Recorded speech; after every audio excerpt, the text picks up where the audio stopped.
Hello friends, welcome back to my channel. आज इस video के अंदर हम एक डिस्कस करने वाले हैं एनएफओ के बारे में, यानी न्यू फंड ऑफर के बारे में, जो कि टाटा म्यूचुअल फंड कंपनी अपना लेकर के आया है। ऐसे तो इंडेक्स फंड 6 लेकर के आ रहा है, लेकिन हम एक पर्टिकुलर इंडेक्स के बारे में बात करेंगे, जो है इंडेक्स फंड के बात करेंगे जो है Tata Nifty auto index fund. Auto index fund में क्यों इन्वेस्टमेंट करें, इसका डिटेल हम चर्चा करेंगे। इसमें क्या मिनिमम इन्वेस्टमेंट रहेगा वो भी जानेंगे, और इसमें क्या रिटर्न मिलने वाला है, यानी पहले इस इंडेक्स ने क्या रिटर्न दिया है उसके बारे में भी चर्चा करेंगे। तो इससे पहले आपने अगर पहली बार मेरे चैनल पर आया है तो मेरे चैनल को सब्सक्राइब जरूर करना। ओके, तो आइए डिटेल में जानते हैं इस फंड के बारे में, एनएफओ के बारे में। ये एनएफओ जो है Tata Nifty auto index fund है। ये बेसिकली ऑटो सेक्टर के अंदर ये इन्वेस्टमेंट करने वाला है, ये एक इंडेक्स में ही इन्वेस्टमेंट करने वाला है। ओके, सो आपको पता है इंडेक्स फंड क्या होता है, पहले हमने कई सारे वीडियो बनाए हैं इंडेक्स फंड के बारे में। तो ये जो ऑटो इंडेक्स है ये एक ओपन एंडेड इक्विटी स्कीम रहेगा, जो रेफ्रिकेट करने वाला है निफ्टी ऑटो इंडेक्स TRI को। ओके, सो बेसिकली हम इस इंडेक्स में यानी ऑटो सेक्टर के अंदर क्यों इन्वेस्टमेंट करें, इसका मेजर 3 रीज़न हम आपको बताएंगे। पहला जो रीज़न है कि हायर डिस्पोजेबल इनकम, जो इंडिया का जो लोगों का जो डिस्पोजेबल इनकम जो है वो बढ़ रहा है। तो डिस्पोजेबल इनकम जब बढ़ जाता है फैमिली के अंदर, तो वो जैसे ऑटो सेक्टर, ऑटो गाड़ी खरीद लेते हैं या घर खरीदते हैं, तो ये बेसिकली होता है डिस्पोजेबल इनकम बढ़ गया है इंडिया के अंदर। GDP के हिसाब से अगर देखें डिस्पोजेबल इनकम जो है बढ़ा हुआ है। ओके, सो उसके बाद सेकेंड पॉइंट की बात करें, रैपिड अर्बनाइजेशन। हम क्या कर रहे हैं आजकल देखेंगे कि गांव में रहने वाले लोग धीरे धीरे अर्बन एरिया में ट्रांसफ़र हो रहे हैं, चाहे वो जॉब के लिए हो या किसी बिजनेस के लिए हो, वो अर्बन एरिया में ट्रांसफर कर रहे हैं, अर्बन एरिया में आके बस रहे हैं, बिजनेस कर रहे हैं या जॉब करने के लिए आते हैं।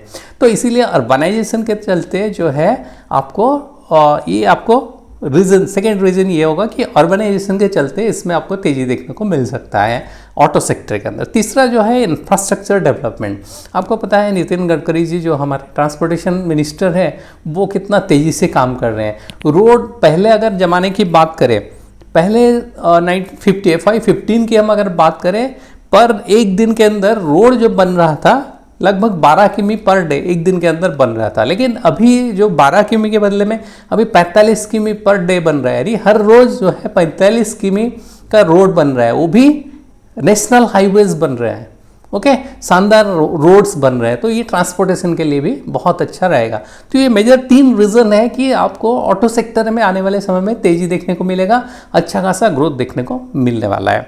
ओके, सो ऑटो सेक्टर में बेसिकली खाली जो गाड़ी वो नहीं है, ऑटो सेक्टर के अंदर आप देखें टोटल जो है जो फैक्ट्री में बनाने वाली कंपनी है वो है, उसके अलावा जैसे मैन्युफैक्चर करते हैं कार, मोटरसाइकिल, हेवी व्हीकल्स और ऑटो एंसिलरीज और टायर वगैरह बनाने वाली कंपनी, सारे इसके अंदर आ जाते हैं। तो बेसिकली क्या होता है कि जैसे हम कोई ऑटो में डिमांड क्यों आएगा आने वाले समय में, क्योंकि हमारे पास जो है डिस्क्रिशनरी जो स्पेंडिंग है वो बढ़ रहा है। आदमी के पास जो है ना अपना सारा खर्चा करने के बाद पैसा बच रहा है, तो उसको मेजरली जो पिरामिड के हिसाब से हम देखें, जो स्पेंडिंग पैटर्न है वो हायरार्की अगर देखें, पहला जो एसेंशियल चीज़ हम खरीदते हैं, जो हमारे रोज़मर्रा की ज़िंदगी में जो चीज़ें चाहिए होते हैं, खाने पीने की हो या रहने की, कपड़ा वगैरह जो भी है वो हो जाता है, उस एसेंशियल में आ जाता है। उसके बाद कंज्यूमर इलेक्ट्रॉनिक्स आता है, उसके बाद ऑटोमोबाइल्स आता है, जहाँ पे हम बड़ी कार खरीदते हैं, छोटा कार है तो बड़ी कार खरीदते हैं, तो तीसरे नंबर पे आ जाता है। उसके बाद क्या है ना, हम रियल एस्टेट के अंदर जाते हैं, घर खरीदते हैं या ज़मीन खरीदते हैं। तो ये होता है पैटर्न जो है, एसेंशियल से लेके डिस्क्रिशनरी तक हम ऐसे चीज़ें खरीदते हैं। ओके, सो ये बेसिकली जो ऑटो सेक्टर की हमने बात करी है, ऑटो सेक्टर में उसके अंदर ऑटोमोबाइल बनाने वाली कंपनी रहेगा, मैन्युफैक्चरिंग कंपनी रहेगा, हेवी व्हीकल्स रहेगा, साथ ही साथ इसमें ऑटो एंसिलरीज रहेगा, टायर वगैरह बनाने वाली कंपनी रहेगा। तो आइए नज़र डालते हैं इस इंडेक्स का कंस्टिट्यूएंट के ऊपर। हम अगर देखें इस इंडेक्स में जो निफ्टी ऑटो इंडेक्स है, इसमें टोटल कुल मिला के 15 स्टॉक्स हैं। तो जो टॉप 5 कंस्टिट्यूएंट्स है उसका डिटेल जानते हैं। जैसे महिंद्रा इसमें जो है कंट्रीब्यूट करता है 18.08% का। उसके बाद आता है टाटा मोटर्स जो 17.49% कंट्रीब्यूशन है इस फंड के इंडेक्स के अंदर। उसके बाद मारुति सुजुकी जो कि 15.58 एंड बजाज ऑटो जो कि 9.35 है, हीरो मोटोकॉर्प 6% है।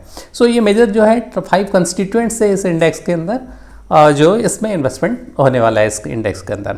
सो इंडेक्स की अगर परफॉर्मेंस की बात करें, यानी पिछले अगर 10-15 साल का हम परफॉर्मेंस देखें तो पिछले 10 साल की अगर एवरेज देखें, ये रिटर्न जो है इस इंडेक्स ने 16.56% दिया है। जबकि अगर इसका बेंचमार्क की बात करें, निफ्टी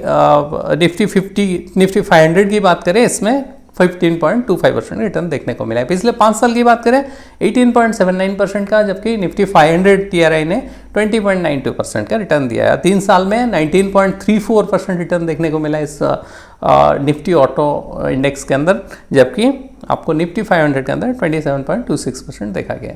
सो अगर हम देखें लॉन्ग टर्म एवरेज में भी ये आपको अच्छा खासा रिटर्न देके दिया है। पिछले 10 साल के अंदर आपको अच्छा खासा रिटर्न जनरेट करके दिया है।